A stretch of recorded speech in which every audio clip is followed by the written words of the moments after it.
Tunaanza taarifa zetu kwa mapya kwenye sakata ya NYS siku moja baada ya habari za hati ya kiapo cha mmoja wa washukiwa wa sakata hiyo kumhusisha aliyekuwa waziri Anne Waiguru. Tume ya kupambana na ufisadi imetangaza kwamba itamchunguza upya Bi Waiguru. Itakumbuka kwamba EACC awali ilimuondolea lawama Waiguru. Wakati huo Bi Waiguru amejipata kubanwa koo na mmoja wa watuhumiwa wa sakata ya NYS kwa jina Josephine Kafura. Na ndio tunauliza, msusi Josephine ni nani? Mwanahabari mpekuzi Mohamed Ali anaarifu. Baada ya tume ya kupambana na ufisadi EACC kutoa taarifa na kusema kuwa aliyekuwa waziri wa ugatuzi Anne Waiguru alikuwa msafi bila doa la ufisadi, sasa mambo yamechukua mkondo mwingine pale mwanadada kwa jina la Josephine kujitokeza na kupasua mbarika kuhusiana na sakata nzima ya NYS. I doubt whether there were investigation that was done, because by the time they started moving, even getting to a house and being seen to be moving, it was too late.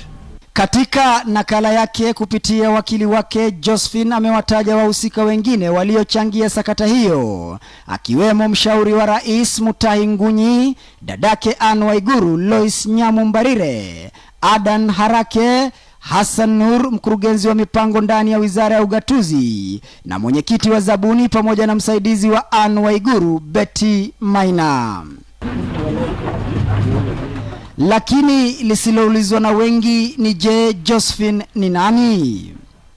Josephine Kabura Irongo ni msusi aliyetumiwa kufanikisha malengo ya sakata hiyo ya NYS pasi na kuonekana na bila yeyote kufahamu athari zake. Alipewa kandarasi za ujenzi wa barabara ya Kibera na Mukuru kwa Njenga, tofauti na taaluma yake ya ususi, na kutumiwa kama chambo cha kuwakinga waziri Waiguru na kikosi chake dhidi ya kujulikana. Katika mojawapo ya mazungumzo yao, Josephine anasema kuwa Anne Waiguru aliahidi kumkinga kutokana na makali ya polisi na badala yake kuhakikisha kuwa mkurugenzi wa NYS Nelson Githinji na katibu wa wizara Peter Mangiti watashikwa na kufunguliwa mashtaka mara moja. Josephine anadai kuwa zabuni ya shilingi milioni 791 ilipewa mojawapo ya kampuni yake kabla ya kutolewa kwa vifaa vya ujenzi, huku shilingi zingine milioni 400 zikitolewa NYS kwa msaada wa Anne Waiguru, pesa ambazo anadai zilimwendea Anne Waiguru. Josephine sasa anataka kujua ni kwa nini polisi wanamuuliza maswali kuhusu shilingi milioni 695 zilizotibuka baada ya Waiguru kudai kufichua njama ya wizi, na wala sio shilingi milioni 791 anazodai zilichukuliwa na Anne Waiguru. Na alitoa taarifa yake kwa tume ya kupambana na ufisadi ambayo badala ya kuchukua hatua ilimwacha huru Anne Waiguru. Josephine aliendelea kusema kwenye hati yake ya kiapo kuwa kwa wakati mmoja alishikwa bila ya kulala kwenye kituo cha polisi, huku akimsifu Anne Waiguru kwa kumsaidia na makali ya polisi na kumweka huru.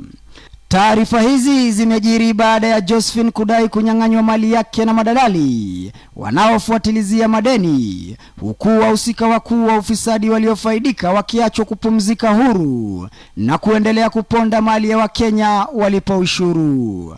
Kufungwa na kufunguliwa rasmi kwa kesi ya Anne Waiguru inaonyesha kuwepo kwa dosari ndani ya tume ya kupambana na ufisadi, au hata kutokuwa na makali ya kupambana na wafisadi, na badala yake kuonekana kama simba wa matopeni anayeteleza bila ya kung'ata. Mohamed Ali, KTN News, Nairobi.